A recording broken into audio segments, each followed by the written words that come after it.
Hello, everyone, and welcome to Critical Conversations. My name is Randy Craven, and I'm here today with Rashad Young. And together, we do what we call critical conversations that kind of deal with, the overarching question of, the mental health within our culture.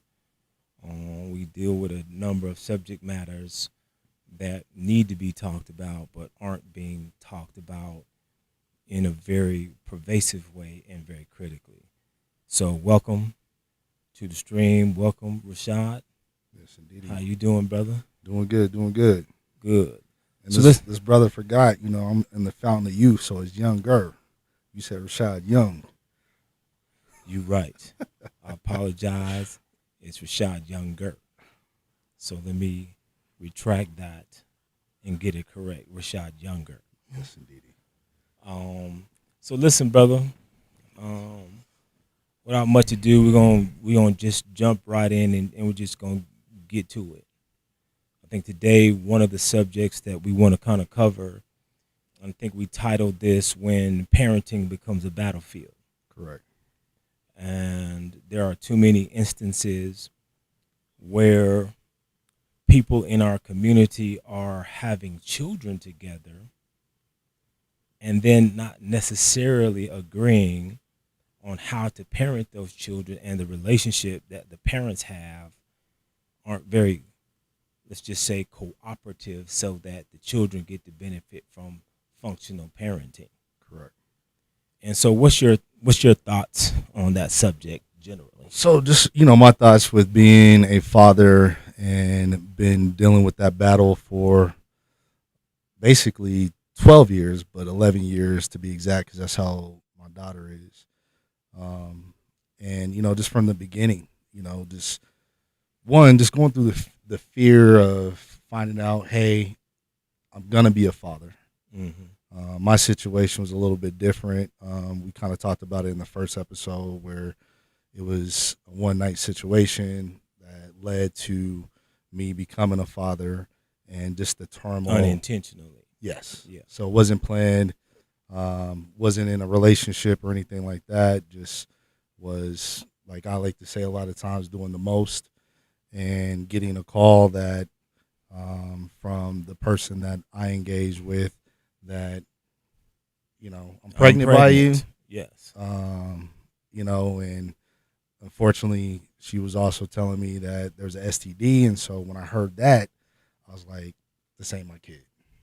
And the reason why is because for me, I, was tested before I even engaged with that individual. So I was like, well, I was So tested. it was discovered when she was pregnant that there was she had also a STD. Yeah. So, And you're saying because you were clean, that Yep. can't be your my kid, kid. Yep. because you've been tested and you Yeah. had no problems with that. Correct. And so then I guess ultimately what happened to determine that this was your kid? Yeah. So what the determining factor was me getting a paternity test. And so once it was confirmed, even before, while she was pregnant, my counsel, the people around me, was like, hey, you still want to engage with her, because you want to be there when your child is born. You want to be able to be a part of some of the decision makings in regards to your kid, especially if it is going to be your kid. Yeah. But when you I get it, there were probably two instances. One, when you learned that she was pregnant, and then number two, when you learned that it was confirmed that it was your child. At either of these occasions, were you thinking about abortion? Was that an option for you, or you were like, that is absolutely not an option for me? No, it's not an option for me. So I don't believe in abortion. One of her friends was saying that, she'd be surprised if she actually carried the baby to term, because there were circumstances where she had been pregnant before and actually aborted those children. But for me, no, abortion was not an So option. your values are such that no matter what the nature of the relationship was like that led to pregnancy, you were not considering abortion as an option Correct. to end the pregnancy. Correct. So you wanted to go ahead and follow through. Is that a religious position on your part?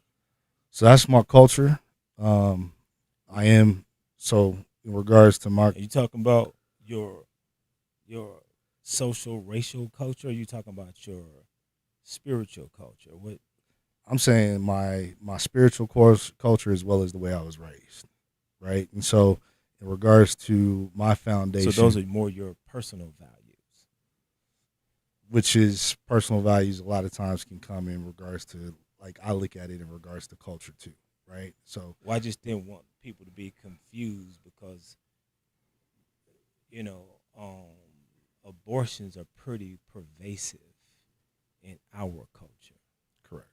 and so I And didn't want people to get the impression that culturally we we we don't practice abortion, but statistically we absolutely do.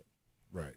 So I just kind of wanted to clarify when you say those are my cultural values, what you meant by that. Well, and I want to start there first, and because if we look at slavery in regards to the way that we were taught and the things that were projected on us, that's what was basically pushed on us in regards to slavery, as well as I don't know if you might have heard of the founder of Planned Parenthood, Yeah, Sanger. yeah, And so singer. Margaret Sanger, as well as the eugenics movement, Yes. that culture or that ideas was actually pushed on us as a people to kill our own legacy. And so for me, I look at it in regards to breaking those curses that have been ingrained into our culture. And so that's the reason why I say that's not part of my culture. So I love it. It makes a lot of sense in terms of your opposition to the movement that was spearheaded by Margaret Sanger and others. Right. And I get it. There were very intentional efforts to make abortion prevalent in the black community. Correct. You connected that to slavery during the time period when black offspring were being intentionally bred without a connection between the parents, but abortion wasn't necessarily the intent because they're trying to breed more people for enslavement. And so I Yeah. just want to clear that up. I mean, even outside of just being bred, if we look at all the trauma that our people went through, like it wasn't just the males and the females that were being killed. There was also babies being killed.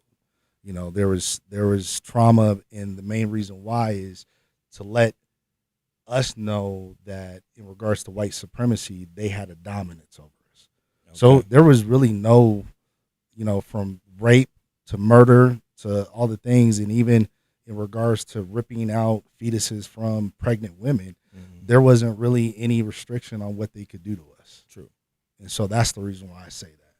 And so a lot of that trauma, even though after slavery, it was more Margaret Sanger basically teaching us, this is what Planned Parenthood is about, planning and saying that you have control of your body and you can actually kill your own legacy. And that indoctrination, coming about in regards to being something where we decided to do it, it really did start in regards to slavery because they didn't have any respect for us and they Sure. looked at us as human, Well, not human beings, but as animals. true. And so they didn't really have any value for black life. Correct. So a fetus could be eliminated without a second thought during slavery. Correct. And I get that. At the same time, that then didn't then transfer or get transmitted into black culture as a lifestyle, or did it? Is that what you're saying, that it became a lifestyle because of these patterns that got seeded during enslavement?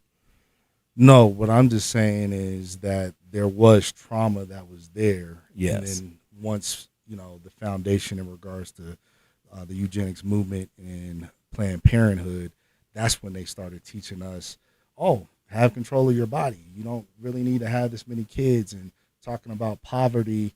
You don't have to worry about dealing with poverty if you can actually get rid of your own kid. Got And you. so, just like with the Willie Lynch letters and everything else, that indoctrination has created, the idea of us taking control and doing the eugenics movement for them instead of them having to come and murder us, Right. via lynchings and everything else. So eliminating black life on Correct. our own from the inside out instead of the outside in. Correct. Got you. Correct. So I don't want to get too far off track. I know we both appreciate and enjoy Black history, and we're both kind of history buffs. So I appreciate you bringing that into the conversation. But let's go back to, you said that you met a person, there was no intent to have a child become a result of this interaction, but a child resulted. Correct. Abortion was not an option for you, given your understanding of history and sociology. Correct. And so you were determined to take this baby to term once you found out that this was your seed. Correct. And so I didn't actually find out that my daughter was mine until I did the paternity test, and that was after she was born. Correct. But, right. My whole thought process during the whole time was, whether it was my kid or not, I didn't want her, to kill a baby. Got in you. regards to abortion. Got you, because you don't believe in that. Correct. Got you. So the topic today is this battle that unfortunately is becoming pervasive, where it concerns two parents who are trying to nurture and raise a life, a child. And unfortunately, too many conflicts and disagreements, are influencing the nature of this parenting relationship. And you have some thoughts about, well, what's at the nature of this disagreement between these two parents that are not agreeing on how to, raise a child successfully? What's your thoughts on why that is occurring so, pervasively within our community? And I think, and not that it just happens in our community, because it happens generally in the country. Correct. But we're kind of focusing and we're drilling down to, the concerns and the conversation that should happen within our family systems and in our culture and our community, because those conversations aren't happening with as much frequency as they should. Correct. So, your thoughts on the nature of these relationships that lead to this battlefield that's landing on the kids in a pretty destructive way. Yeah. So I think, the first part that we have to think about is, in regards to two people, in regards to actually having kids, the correct structure is marriage, right? And the reason why is because both individuals get a chance to see what their foundation is about, what their morals are about, and make a educated decision on how do they want to raise that child, right? Correct. A lot of times in our community, that's not happening. True. And so the main reason why is because we live in a culture, in regards to American culture, where sex is prevalent. We're learning about sex at a young age. True. We're engaging in sex at a young age. True. And so it's in our environment, and whether we're talking about social media, whether we're talking about television, whether we're talking about the music. Yep. So it's prevalent in our environment in terms of the sexualizing in our environment of relationships. Right. Okay.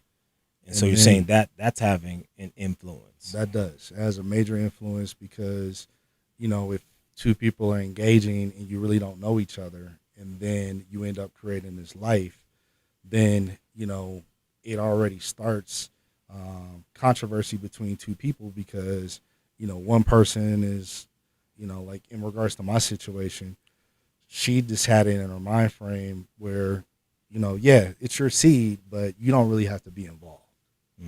I'm going to take care of this kid, especially since you don't want a relationship with me. Mm-hmm. You've already said these things, because even before she stated that she was pregnant to me, I had already told her, I'm not interested in a relationship with her. Right. Yes. And the main reason why is because, just going back to social media, you know, she was putting all these types of pictures up, getting all these comments and likes. Yeah, but that's not why you didn't want the relationship with her.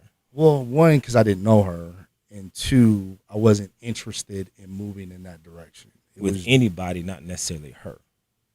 I mean, at that time, I had just stopped talking to a young lady that I wanted to be in a relationship with. Okay. But unfortunately, things didn't move in that direction. And so Gotcha. at that time, I was more in the mind frame of looking for pleasure without Let's responsibility. go have some fun. Yeah. And I get, I don't think you were trying to just ignore responsibility, but I get it. Yeah. When you're having fun, or if that's kind of the motive, then it can be easy not to be responsible while a person is having fun. Correct.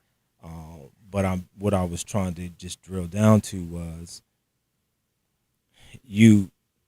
I get it, you met her, but you didn't meet her with the intent to cultivate a relationship. Correct. Because you had just gotten out of a relationship.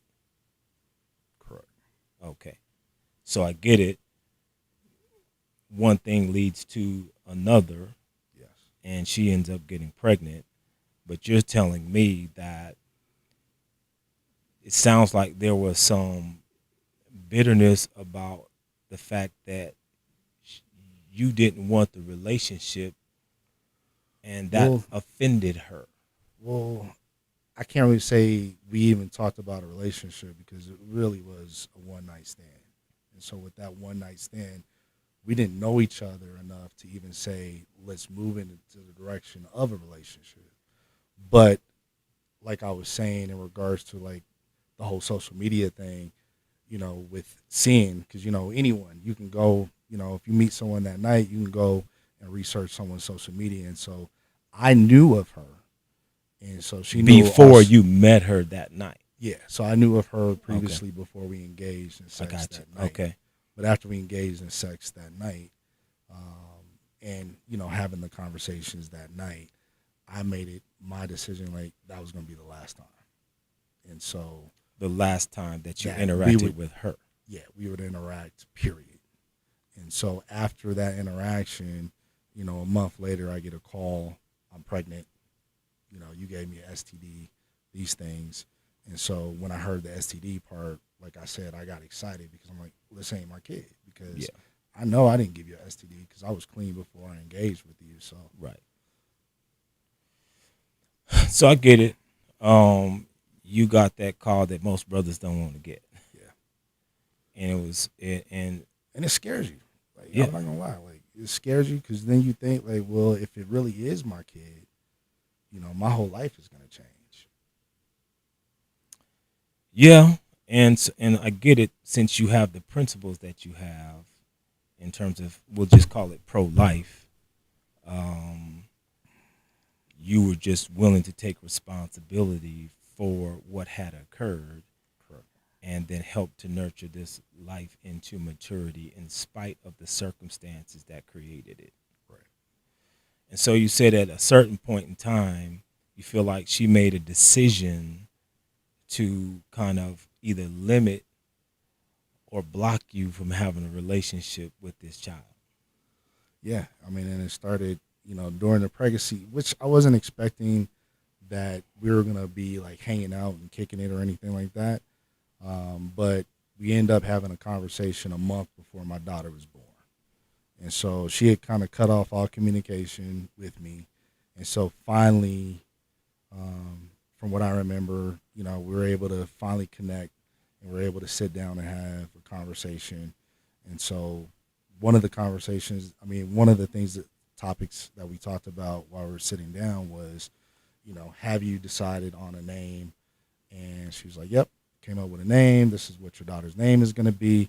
And so I said, well, since you've already decided on her first name, are you okay with her having my last name? And then that set her off, or she was like, no, you know, her first name doesn't even rhyme with your it doesn't even sound good with your last name. And I was like, well, you know, just, can you think about it? And she's like, you know, I'll think about it. And so we had set. So you telling me that she decided on this child's first name independent of you. Correct.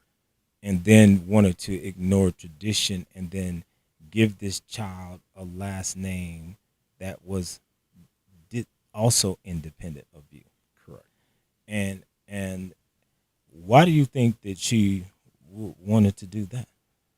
Because you're kind of telling me that, well, because it didn't rhyme, that's the reason why she didn't want the last name. But I have to imagine that it was a little deeper than that. Well, the experience that, I've had with her is, she just really, I assumed this was, I'm going to have this kid, and Rashad Younger is not going to be involved at all. And the reason why I can say that is because even like with her brother was like, she could have aborted the baby. She decided not to. There was many nights that she was staying up and crying and dealing with her pregnancy, and you weren't around. And I'm like, yeah, of course I'm not going to be around. We're not in a relationship in regards to the pregnancy, but I am going to be active if it is my baby. Okay, and so that's the only thing I can take from it is that she just didn't want me in the picture. Yeah, but do you think that there's some validity to that? That I get it. You want to be available and accessible to support the child, but before the child is born, during the pregnancy, do you feel like it is appropriate for a male to be involved in support of the pregnancy until the child is born? I mean, if there's a good operating relationship between the two people, yes. But, after, that first call and trying to reach out a few times, there was animosity between the both of us. And so there wasn't really any way that I was going to be around while she was dealing with the pregnancy. I mean, I think I get it in the sense that if after she gets pregnant and the two parties involved don't like each other, then it's not really going to be possible for the male to support the woman during the time period she's pregnant until she gives birth, because there's tension between the two. But I get it, then there's still intentionality about being present once the child is born to be a father. Right. But I was kind of asking you about, I get it, because Rashad, sounds like you have strong values, right? And you're saying, well, it's important for a man to be in the life of a child to help nurture her to maturity. But I'm also asking you, well, when the child is in the womb, do you, as a value, believe that it's important, whether you're in a relationship with the woman or not, to be present to support her? Because, stress can be reduced to a chemical. And we don't really want the baby to be, nurtured in a chemical environment of stress or whatever could be present, given the nature of the relationship between the child and the father that produced that child. Your values around that? Well, my values is, and I have to go back too, because in regards to my daughter being in the womb, I didn't really even have that option anyways, because she was already dating. So she was dating other people. Yeah, she was already dating. Okay. And so I remember one time I ran into her brother at a coffee shop, and like we had seen each other, but we didn't really know each other. And so, he asked me to step outside, and he was like, she's been dating, this guy for, a few months and what have you. So it was already made known that even if I wanted to be around, I wasn't going to be around. Gotcha. And, and I have to be honest too, like I didn't really want to be around until I knew for sure that this was going to be my child. No, of course. But once you got the paternity test, well, she was it born confirmed. Once. Yeah, she was born once I got the paternity test. I see. Yeah. So you didn't know until she was born. Correct. Gotcha. Okay. So then moving fast forward, she's born, you get the paternity test, and now your value structure requires for you to be involved. Correct. And you're saying that then you came up against some resistance. Yeah. Tell me And about so, you know, and I have to start with the paternity test, like when she was first born. And so my daughter's mom is half white. And so when I went and actually seen like her grandparents, they're like, yeah, you can't tell, like the baby looks just like you. And I'm like, yeah, because of the light skinned baby, like she could look like anybody. And the main reason why for me, you know, to kind of go back is my dad went through that. My dad went through a situation where, you know, he was presented with the woman that he was married to, that they had a baby together and it wasn't even his baby. And so I didn't find out that my sister wasn't actually my blood sister until my freshman year of college. that. And so for me, I took that as experience, or like my dad would always say, applied wisdom. Mm-hmm. Whereas like if I'm gonna have a kid with someone, I'm gonna get a paternity test just to be able to make sure that that is actually my kid. Right. And so once I told them, I said, hey, you know what? I'm gonna make sure, like, still gonna do the paternity test and confirm that this is actually my kid. And then when I got the results, I was excited because I was like, because a part of me, like when I saw her, I was like, man, she's so cute, and I kind of do hope that it's my kid. And so when I confirmed, I was just gun ho. I was like, you know, this is my kid. I gotta show up. And I was just, you know, and she wouldn't let me actually take the baby because she was an infant. And a lot of, you know, you hear so many different things, and people, even women in my family, were like, no, you should still be able to take the kid. But I didn't have any rights to the kid. So what I did was I made an agreement with her. So while she would still go out on dates, I would actually go and watch my daughter at her apartment while she would go on dates. Okay. And so I made that agreement with her, instead of, you know, her mom watching my child. If you're gonna go out and you still want to be out there, let me at least be with my daughter.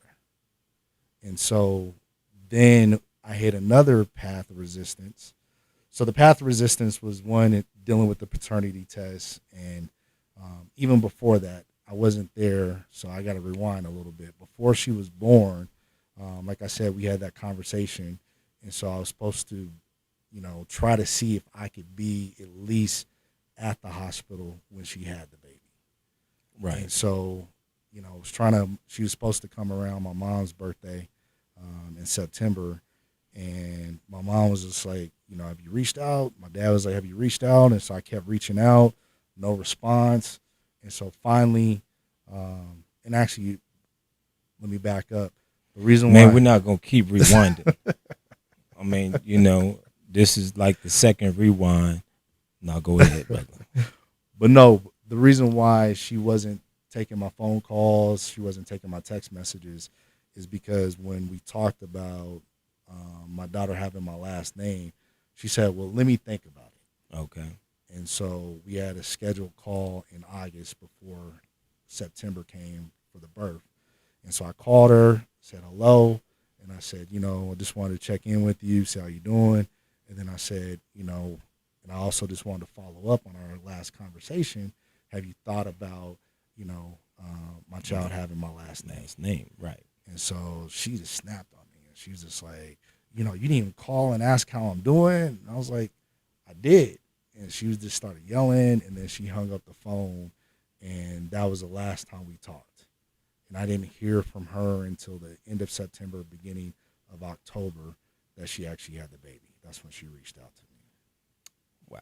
And it sounds like what upset her was that you were calling just specifically about, you know, the condition of the baby or your care for the baby, and she felt like you should at least be interested in how she was doing. Well, I asked her how she was doing. Okay. But once I asked her, have you thought about the name, all that went out the window, and the only thing she heard is, you're just concerned about, is the baby going to have your last name? You're not concerned about my health or anything else. Got you. And that wasn't true. So that became kind of the beginning of this kind of battle between you and the child's mother, where it concerns your participation in the child's life. Correct. That kind of is the genesis Correct. of that story. And then Okay. like I said, had the agreement with her where I would come over and watch my daughter while she would go out on dates. And then I kept asking her, hey, I need to be on the birth certificate. I need to be on the birth certificate. And she's like, no, because I'm receiving certain benefits. And if you get on the birth certificate, then you're going to have to, pay back all the benefits that I've been receiving from the government. And so, But don't they require, doesn't the hospital legally require for the father to be listed on the birth certificate? I wasn't listed. I don't know how they do that protocol because I wasn't there. I know that I've heard, in regards to some friends that they weren't even the father of the baby. They were listed on the Yeah, I've birth heard of that certificate, too. but I'm I was just, not on the birth certificate. huh. And no father was listed on the birth certificate according to what you knew. Yeah, from what I knew. And is that what you're representing as a fact today? No. Because So eventually, eventually, because when I kept asking for me to be added to the birth certificate, because I knew I didn't have any legal rights to my daughter, so I can't have access or anything else, and so she got mad one time, and so she totally cut me off. So she wouldn't take my phone calls again. She wouldn't let me visit, and so I was like, you know what, Rashad, you got a degree, you're smart. You can research this. Your dad's an attorney. You've dealt with legal stuff before with helping him out with cases. So you need to take the steps to be able to make sure that you're in your daughter's life and she can't prevent you from that. right. And so that's when I started taking the steps to file with the court to get it in family court, so that way I could be on the birth certificate. Yeah. And, Okay. and have So I parenting get it. time. This resistance pretty much started almost from day one. Right. That the nature of the relationship between you and this mother, your child's mother, was kind of oppositional from the beginning. Right. And I get it. Then from time periods throughout, then you've kind of collected these experiences where it was pretty clear to you that if you were going to be allowed to be in this child's life, it wasn't going to be easy for you. Correct. But you're saying that not necessarily because she didn't like you, because you didn't want to have a relationship with her. You're not saying that that's what's causing her to be opposed to you being in her life. So like my mom and other women would say the reason why she was operating from that is because she did see a future with you. And so I remember my mom came to my apartment, and so I had, and this is during the night that she came over, and so she was like, she's like, Rashad, you got to look. She's like, you're a handsome young man. This is what your mom is saying. Yeah, this is what my mom said. This is like when she first got pregnant. She's like, she came over to your apartment. She saw your apartment. She saw how clean you are, how nice your apartment is. She's like, that's attractive to a woman. She sees how presentable you are. You have a good job. You have a nice car. So she's like, she already had it in her mind frame. And then she was like, you had on your board. Because in my kitchen, I had my boards. I mean, I had my goals listed on my whiteboard. Okay. And so on there, the first one was, making my relationship a lot stronger with the Most High. So with God the Father, God the Son, God the Holy Spirit. Yeah. Then my second one was because outside of the material things that your mom was telling you she was attracted to, if life is the physical, the mental, the emotional, she had to have been attracted by more than just the physical material side of things when she was, perceiving you, if you will, to be interested in a future with you. Or are you saying, yeah, she just saw the material stuff and that's what drove her. No, I'm not saying that. That's the reason why I was even talking about my goals on the board, because the second one after God was finding my wife. Okay. And then the third one was, of course, a position that I was trying to reach with a company I was with, which was more of an income goal. And I think I also had the income goal on the board. Okay. So, going back to what you were stating, yeah, it probably was the attraction in regards to mental, physical, and spiritual, right? Yeah. And so she saw But that as attractive and said, well, this particular man qualifies. And so it could have been the case, and I don't know this, that's why I'm asking you. It could have been the case that she pursued you, not for just a child, but pursued you as a mate.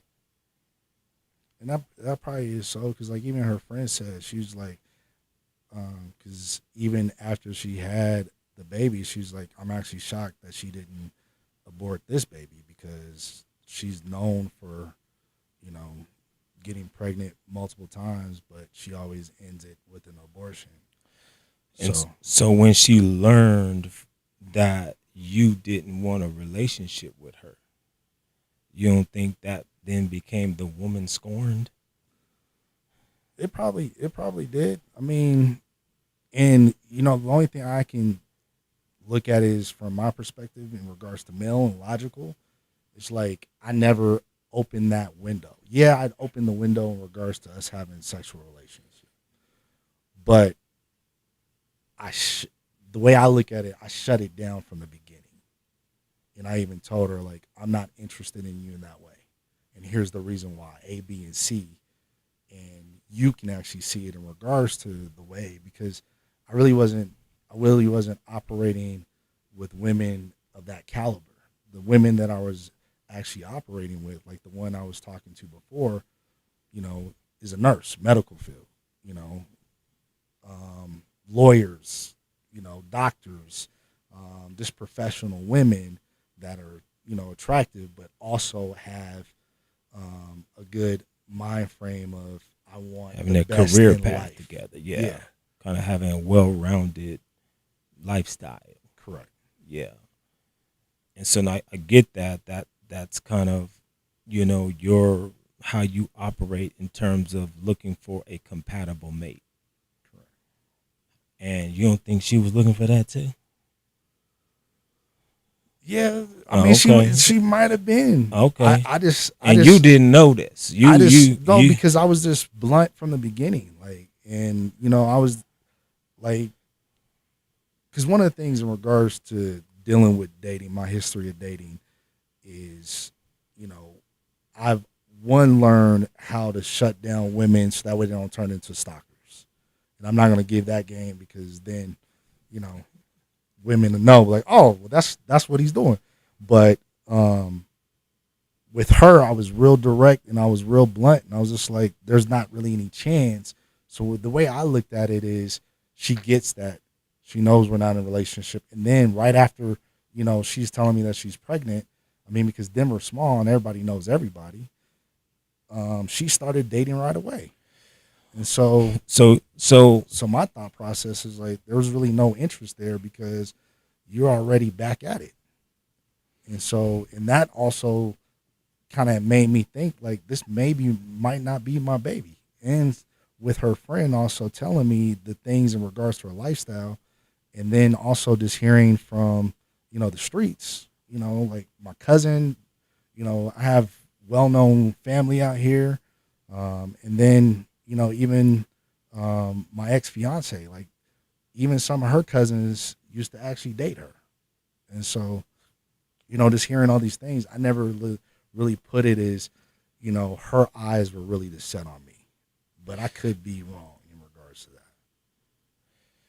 well, you are familiar with some of these scenarios where these ball players or these entertainers who are wealthy, they kind of are targeted for women to have children with them so that then they can have a comfortable lifestyle.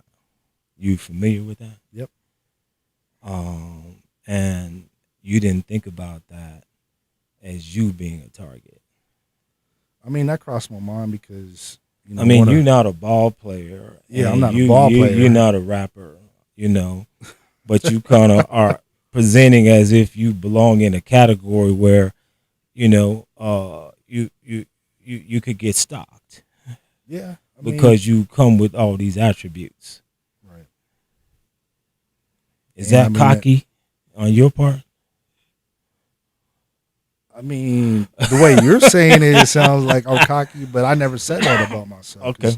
Because I didn't cause I wasn't a ball player. Like, yeah, I was making great money with my company, but I mean, we didn't even go out on a date, and I've had women where even during that time frame where I was single, didn't have any kids, like, like I remember when I was working for the radio station, I had older women that I was dating, and they're like 40-year-old men don't even have the game or have taken me out on dates that you've taken me out on. So my whole perspective and view of it at that time was, there's no reason for her to latch on to me like if she was dating a ball player and I want to try to get this guy, I want to trap him in regards to that. There was no reason for her to have that idea, is what you're saying? I mean, I felt like that because it was just a one night thing. But so then, yeah, but you're saying that you had trapper qualities. Let me go trap him. I mean, if you look at if you had those attributes, if you're attracted to like, hey, yeah, he's clean, he has a very nice apartment. I had a coupe, so I had a Nissan coupe. Nice car. I got a lot of compliments in regards to it, even in regards to going to dates. So look, come on, let's just be honest, man. You did have some qualities. You had some attributes that could qualify you for some women to trap you. Let's just be honest about that. You had some attributes. I'm not saying you was Michael Jordan, but I'm saying you had some attributes, and for some women, yes, true, that made you, a prize, if you will. Right. And then you didn't strap up. Strapped up the first time, then strap up the second time. Oh, okay. Yeah. And that was just because didn't have a extra Jimmy hat. Oh, and so you just let the desires then take over. You wasn't thinking about protecting your future. I was trying to pull out, but she wouldn't. No, she wouldn't get off. So. Well, okay, that might be TMI. That might be TMI. So let's fast forward, if you will, because we're getting into this subject of, well, and I get it. You're giving me the background for how the battle started, how the conflict started, and I appreciate the history that you're giving me because it's pretty comprehensive. And so ultimately it gets to the point where this child is born. I get it. You did some legal things to make sure that she had your last name. And then it had to get at least to the point where she wanted some help with raising the child from the person who's responsible for helping to raise the child. Was that the case? No, she never wanted help. She never wanted help. No, and the main reason why is because she had her mom, her grandparents, and so like I said, I had to fight to even get that. And so, once she started blocking me because I was asking for my name to be on the birth certificate, that's when I was totally cut off. I wasn't able to see my daughter for months. And so I started working the legal process and started filing and try to get her served. and unfortunately wasn't successful with that, and that's when she ended up hiring an attorney. And so I was still gonna, try to represent myself, but my father, being an attorney, was like, "No, you don't want to do that." Okay, but at some point, you did start to have a relationship with this child. Correct. And How did that happen? so once she hired an attorney, and I'm thankful for that attorney. That attorney was like, "You haven't seen your daughter. We need to get you some parenting time." And so my daughter was born in September. I saw her October, November, December. I was cut off, so I didn't see her from December. I didn't start getting parenting time until like May or June. Once And how once old she was hired she that. at this? How old was your child at this time? So she was only, let's see, so November, December, January, February, March, April, May, June. So she's about um, nine 9 months, Okay, 9 10 months. okay. Um, but No, let's 9 months. but let's get so.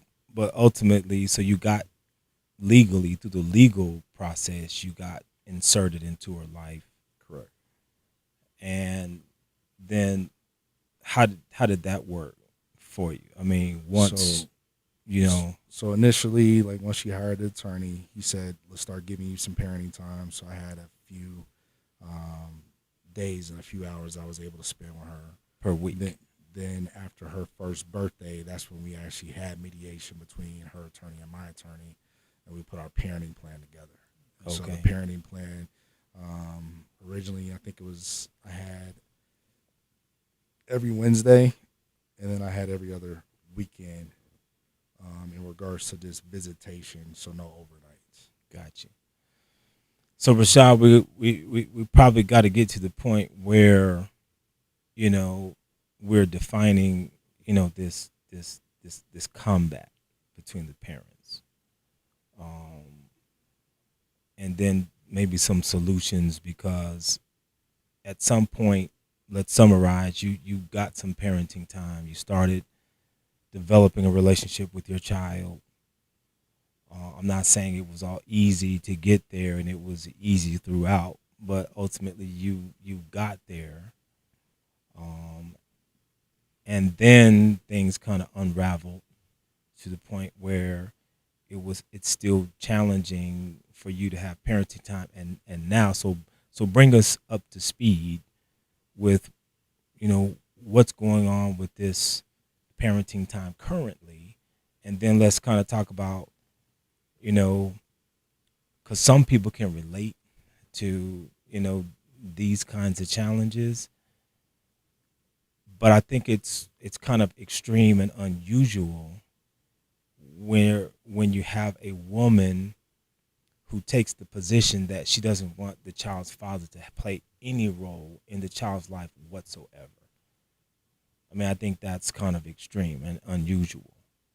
Um, and I get it. In your case, it sounds like that was the reality. That from day one, she didn't want you involved. But it's kind of wanted to use you as a sperm donor. Correct. So bring us up to speed currently. Well, before we get up to speed, so I was able to work after getting some days and some hours of visitation. I was able to get it to overnights. And then I kept asking for 50-50. And so she originally said, "Oh, when she's 4." So she kept moving the timeline. Oh, she's too young. I think it was 2, then 3, then 4. And so there was finally overnights. I didn't have the 50-50. And during COVID, my mom was like, "Hey, it's already been, very tumultuous between the two of you guys. There's been a lot of conflict." And she was like, "I don't want you to be in a position where this COVID disease, because we don't know what's going on, because she's in healthcare, and she's like, I don't want that to be used against you. So you should just keep your daughter in one environment." And so, not seeing my daughter for a good amount of time, I reached out to Tina and I said, hey, I want to start getting my parenting time back. And came a situation where my daughter was, there was 3 weekends, and I said, hey, if you don't quit in regards to this rolling your eyes and having this attitude, then I said, you have I'm gonna give you 3 times. The third time there's gonna be consequences. So I pick her up from school. We go home. I end up, disciplining her by spanking. And so, just like with any kid, because I used to do it too. Oh, mom, dad spanked me, or oh, dad, mom spanked me. And so she went back to home and she basically told her mom that she spanked. And so it transitioned that I spanked my daughter because she was calling her, it wasn't even her stepdad at the time or her husband at the time, but the guy that she was seeing, she was calling him daddy. And so instead of her mom calling me, she calls my mom. She starts ignoring, and we had a great relationship where we were communicating in regards to school at that time. But instead of her reaching out to me in regards to why did you spank Skyland? Right. What was the reasoning behind it? Right. She just basically shut me down, and she wouldn't even let me see my daughter. Huh. So that led up to, so that was in May, and so we end up. But let me ask you this real quick. So she starts dating this other guy, and then your daughter's calling this guy daddy. How did that land on you? So originally when we talked about it, because I called her and I said, hey, Skylyn is slipping and calling me, this person's name and putting daddy in front of it. What's up with that? And why aren't we communicating that? And why are you forcing my daughter to call someone else daddy? And she was like, no, we're not going to do that. And, I'm sorry and I apologize. And I'll make sure that she's not calling him daddy. Because I was like, I never did that when I was engaged to my fiance. Yeah, so how did it land on you when you first? I was upset. And that's the reason why I called her and I communicated, because I'm like, why are you, when you're dating someone, why are you forcing a relationship where my daughter has to call him daddy? Okay, I get it. And so it is upsetting. I think any man would be upset. I would be upset. But then your daughter tried to make the case where that's the reason why she got a spanking was because you were upset about her calling him daddy, which is false. That's not the case that was presented to her, but that's what they created in regards to. I see. Is that I spanked her because she called him daddy. Correct. Okay, so the daughter didn't say that. The mom and the man that she was with at the time came up with that rationale. Well, I don't know if he said it, but that's what she said. Okay. And that's what I found out through my mom. So, given the fact that we don't have forever to have this conversation, while it's critically important, is there anything else that you want to say about the contemporary status of it before we get to, well, what can be some possible solutions to kind of address these kind of conflicts that are pretty prevalent in our communities today? So, correct me if I'm hearing your question correctly, but you're asking me if I could provide some solutions. No. What I'm saying is there any? So first of all, I'm saying, is there anything else that you want to add to the story before we move on to solutions? Okay. Yeah, the only thing now is so all these situations. So the current situation now is, I haven't seen my daughter for over a year and a half. You and I have been working together in regards to that, and we even started having conversations even before my time went away. in regards to just the conflict between me and her husband, some of the conversations that I've had with her, just with her even coming to me and telling me about the problems, the problems that she has had in her relationship with her husband and stuff like that, as well as me like inviting her husband to church, and then that leading to a situation where I was trying to look out for him, in regards to my daughter playing volleyball and her mom coaching, to be able to make sure that he didn't go through the same, well, not just him, but specifically her, since she was the head coach of the volleyball team, not dealing with the same issues of having someone that didn't go through safety training as well as background check working with the kids at the school. Okay, summarize, because you get into the details of that, but you say that to say what? So what I'm saying is that led into conflict, where that conflict led to me not having a relationship with my daughter. So that you got kind of shut down totally after that conflict. There was a lot of things that was filed with the court, and no communication between her and I was happening during the conflict that happened between me and her husband. And so it just led to, my daughter, she had sent me a text, your daughter doesn't want to, be around you. She doesn't want to live with you anymore. Yeah. So, kind of ramping up the rationale and, the justification for this disconnection started to occur. So more,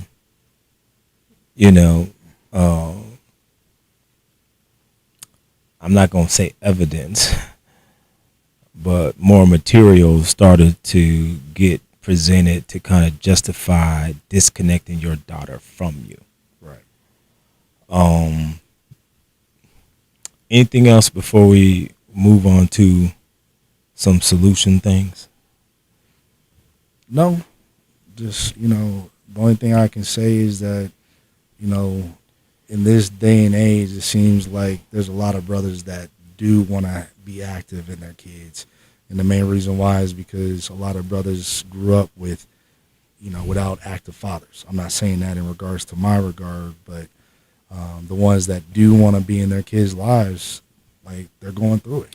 But Rashad, you don't you have to admit that it's kind of unusual that a mother wouldn't want their child to have a relationship with their father?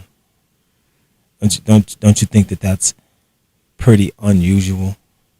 Yeah, I feel like that's unusual. I mean, because even in regards to my family dynamic, both my parents are divorced, and there was things that my dad did right, and there's things that my dad did wrong, but my mom still made sure that my dad was active in my life because she knew that I need both parents. But not everyone has that belief system or even that philosophy in regards to making sure, or those values. Because I think the case that you're making, that in this scenario, this particular woman didn't have the value where it was important for the child to have a relationship with the father, regardless of the beef between the mother and the father. Right. And I don't think we've still understood clearly why she would entertain that value. Why would a person, and let's just take it off of her for a second. Why would any woman hold a value where they have a child with a man, but they don't want that man to have a relationship with that child if this mother cares about this? Why would any woman do that? Well, it can also be their upbringing. If their father wasn't in their life, then they don't see it as a necessity for their kid's father to be in their life. It can be, just like you said, it could be a woman scorn. You don't want a relationship with me, so then, of course, you don't need to have a relationship with your child, and I'm going to make it even more difficult. It could also be in regards to them trying to hold on to a relationship that they're in.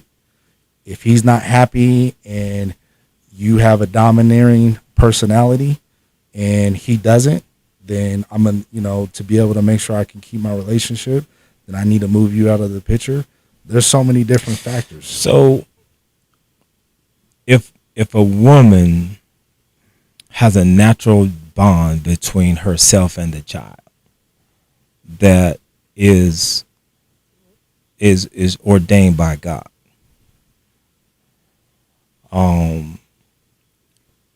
you would think that all women would want to fight for the best interest of that child, regardless of what their personal interests were. I heard the factors that you gave me, and I agree with you that those factors can play a role where somebody's upset,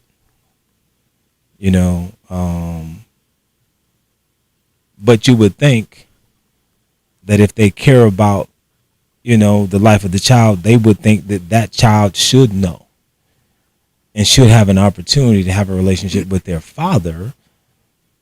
But to just wholeheartedly deny that from happening, to me, would seem pretty callous. Well, I mean, you can even, and I know you've had the experience too of brothers that you grew up with and have dealt with, as well as working in your counseling field, of seeing in regards to, especially in our community, where, and that goes even back to the history of slavery, where it's like the women have been kind of the leaders in regards to our family. And even when we look at the welfare state, it's like, let's get the man out of the household so we can get these benefits.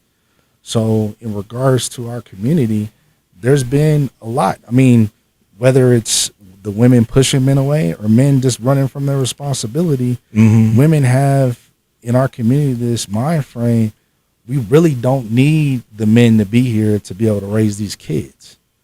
But when we actually look at it, there's more problems in regards to our community without active fathers being present. From education, like statistics actually show, a father that is involved, a biological father that is involved, helps to build confidence for kids. They help to, in regards to education, discipline. Even unhealthy fathers? I'm not saying unhealthy. Okay. Well, it depends. Sometimes because I have friends that have grown up with unhealthy fathers, and they still turned out good in regards to it because they use that as an example, as a foundation of this is what I'm not going to turn out to be like. And the opposite is also true, where unhealthy fathers have mass-produced a number of unhealthy children. Yeah. And statistically, what's more likely to occur? If you have an unhealthy father or an unhealthy mother, the likelihood of that child being healthy in spite of their parents is highly unlikely. It's highly unlikely. So I don't think we would blame, whether it's a man or a woman, the healthy parent from, or limit the contact with an unhealthy parent with their children, because that unhealthiness can get transferred to the child. And I'm not saying that you were unhealthy. I think I know you're not saying that too, but one thing I want to add in there too is that even if the mother is unhealthy, the government and the system, this white supremacy system, will still make sure that the child is with that mother. True. Even when that's true. A father can prove, with evidence and actual facts that he's the actual better parent, they'll still give the child to the mother. With the little bit of time we have left, what do you think can be done to try and, kind of reduce the combativeness between parents in similar situations as yours? What steps can be taken? So one thing, so a lot of people know that, I was active with the NAACP. So one of the things that, I've been talking about for a while and I really want to try to accomplish is to actually use the system. And so what I mean by the system is to be able to get legislation for parents where you can't just go in and file with a court and say, this, and this happened. It needs to be actually proven. So that way a person's not losing their parenting time as well as that relationship with the kid. So that's one step. But isn't that the case already, where you have to prove the unfitness of the other parent in order for them to lose parenting time? No. Okay. And it's not just men, it's women too. I understand. There's an attorney where you can just say they don't deserve parenting time because I said so. No, the only thing you have to do is you have to go in and file the child protection order, and you can put all these things and also put it on the kid that's a minor. So they use that as I forget what it's actually called, but a minor cannot testify. Yeah. So they can actually put a written agreement. And so if they're getting the influence from the parent, then it's easy for the court to say, okay, well, we're going to take that as fact, and we're going to, restrict or put this parent in a battle where if they don't even have the legal funds or they don't even have the mental capacity to continue to fight, then, a lot of times, men or women just give up. I get it. So the system needs more integrity where it concerns litigating these claims about the unfitness of a parent before they just run with whatever the claims are that aren't really substantiated. They have to be, you're saying it would help the system to have to prove the claims, that are submitted so that they be substantiated, not just claimed. Right. The other thing I would like to see. Yeah, what is that? And this is outside of this, is, as we know, a system will force someone to pay child support, right? And so they'll say you have to financially support a child. But there is nothing in regards to the law that says that you have to actually be there to get time. Because time is a part of support. And what I'm saying, and I know you're going to go back to the unhealthiness in regards to it, but why isn't there forced counseling? Man, you don't know that. Me. Why isn't there forced counseling? Why isn't there counseling between the father or mother and that child? Why isn't there forced supervised visits? You're gonna ask them to give up their money. Why isn't there forced? Like, you're forced to go in into the school and listen for parent teacher conference. So I'm saying, like, in regards to our system, they'll make sure that they get the money because it helps in regards to revenue, but they're not really trying to make sure that, like they say, the best interest of the child. The best interest of the child is not really looked at. Yeah, I think you make a good point. That is beyond just the money. Right. What are the other factors that should be compelled to be in play to support the best interest and highest good of the child beyond just the money? Right. Yeah, money's a factor, but so are some of these other things. Exactly. What do you have to say, man, to people who might find themselves in a one-night stand situation? I mean, you suffering as a result of that, or no? I mean, so several things can happen, right? You can get an STD that you can't come back from. Okay, but that's not what we're talking about. I know, but okay. that's one thing. Let me get through my list. So, is it worth it? You can end up having a kid with someone that's going to totally change your life, because if your values aren't the same, if you're not even able to communicate and say, yeah, but if you get morals, if you get driven by desire, nobody's thinking about all that. If desire is taking over, if the energy's in control, you're thinking with your, she's. Well, I'm saying I'm keeping it professional, man. No, I'm keeping it professional. And I'm saying that if they're thinking with his part, but what I'm saying is, in regards to one night stand, sometimes you got to kind of step back, like before you actually engage. Just like with drinking and driving, if you're gonna be drinking, why not get an Uber? Why not get a Lyft? Right? Yes. Or why not have someone else that is sober? It's the same thing in regards to sex. Before you engage in it, you got to think about the consequences. I know, Rashad, But and I understand the passion piece of it. I'm not saying when that, energy is in charge, you're not thinking. but you got to think, because if not, you're going to put yourself in a situation. But you didn't. I know, but now I learned from that situation. Just like if I was to go out here and get a DUI, I'm gonna learn from that situation. I'm not gonna operate from the same way. And I haven't operated from the same way since then. So your advice is, and what I'm saying keep is, the big head in charge. Well, what I'm saying is, if we're going to talk to people, we can give them wisdom right now. So wisdom is the application of knowledge, as we know, right? Yes. And so my dad would always say, there's two ways that you can actually get wisdom. You can get wisdom through somebody else's experience, or you can get wisdom on your own and be hard-headed, right? So he would say, I could tell you that there's a brick wall down there, and I went and bumped my head and you can see the knot. You can either listen to that and not have to experience it the painful way, or you can be ignorant yourself and go down there and find out that there actually is a brick wall and bump your own head.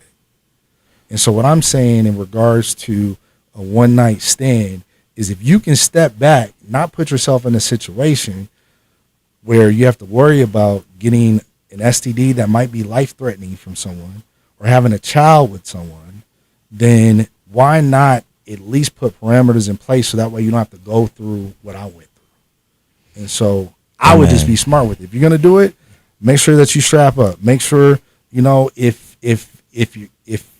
and that's what I did try to do afterwards, but use plan B. Okay, so I which get is it. A contraceptive. Some of these preventative things where it concerns one-night stands. Right.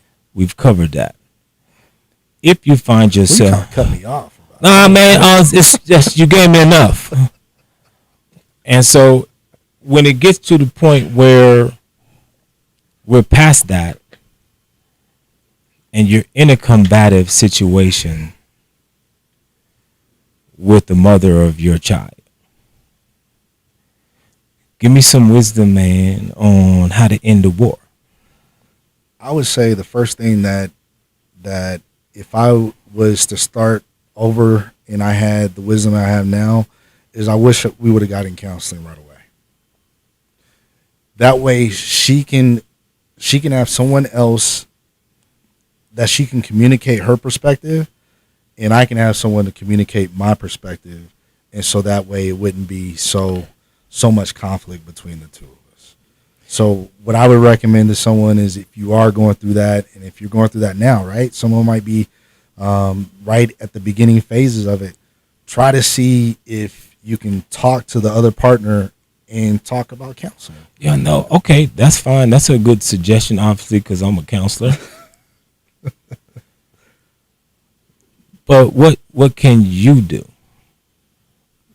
as an individual? What can your person do to kind of, reduce the intensity of the war, to bring some hope for unity?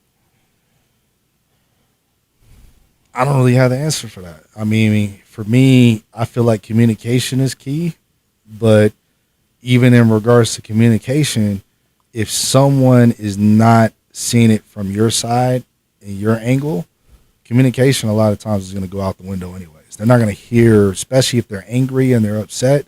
You can try to communicate all you want with someone and you can make logical sense, but if they're not going to hear you, it doesn't really matter. So I can't really say I have an answer of what you can do individually. The only thing I can come up with is to try to bring in a counselor in the beginning to help mediate. Hey, man, you said that. No, I'm saying, okay, but to help mediate that. That's the only way I feel like you're going to be able to communicate. I don't really feel like you're going to be able to do anything individually because it takes two people. Okay, well, we may have to table this until, the next conversation, because I don't think that we've given the subject enough opportunity to kind of plumb the depths of resolution. I get you. I want to say this last point in the sense that I get it. You can be as calm and as peaceful as you want to be. And like you said, that doesn't guarantee that they're going to hear what you have to say if you're trying to communicate about resolutions and solutions and unity between family members. Right. At the same time, there is a such thing as cultivating receptivity. You know, that the ground that you trying to grow an apple tree with has to be cultivated and prepared so that it's ready for the seeds that are going to be dropped. And I think that part of the preparation for the communication is an important part of what it takes to build, you know, the foundation toward communication and unity. And so how does one build and cultivate receptivity? How does one do that? And I'm not asking you that question. I'm kind of asking it rhetorically, because people have to think about, because you get not listened to all the time. And as a therapist, a lot of people come into the room and they're used to not listening to solutions and suggestions and advice and counsel and guidance. So what I have to do is I have to help people become receptive to guidance. So the question becomes, well, how do you do that? How do you make people softer such that the guidance that you're sharing or the information that you're sharing is something that they're willing to hear and take heed to?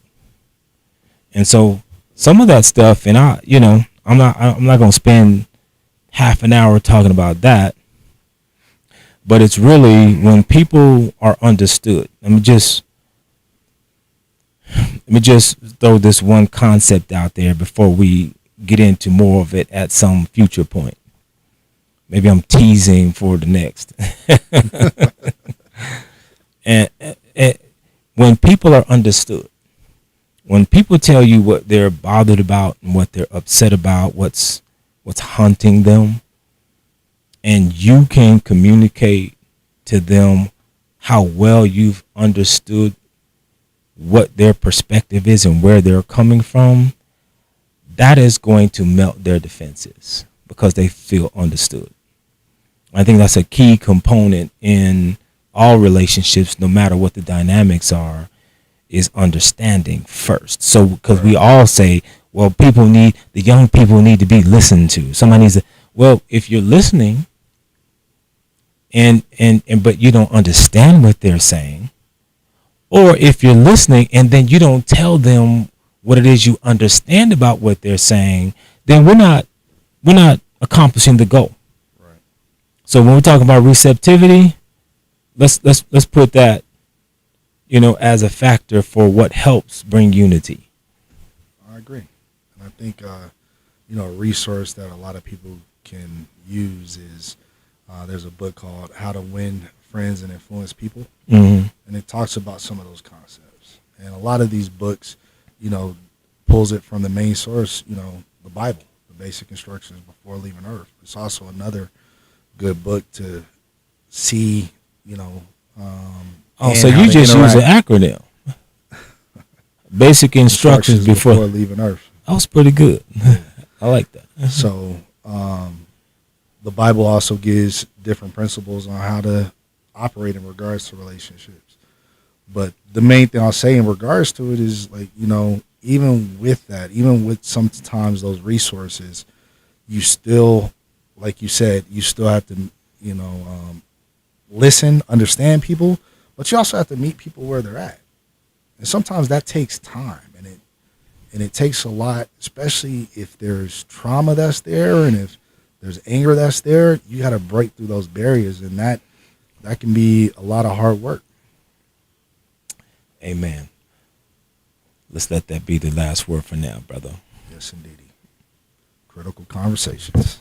Until next time. Yes, indeed.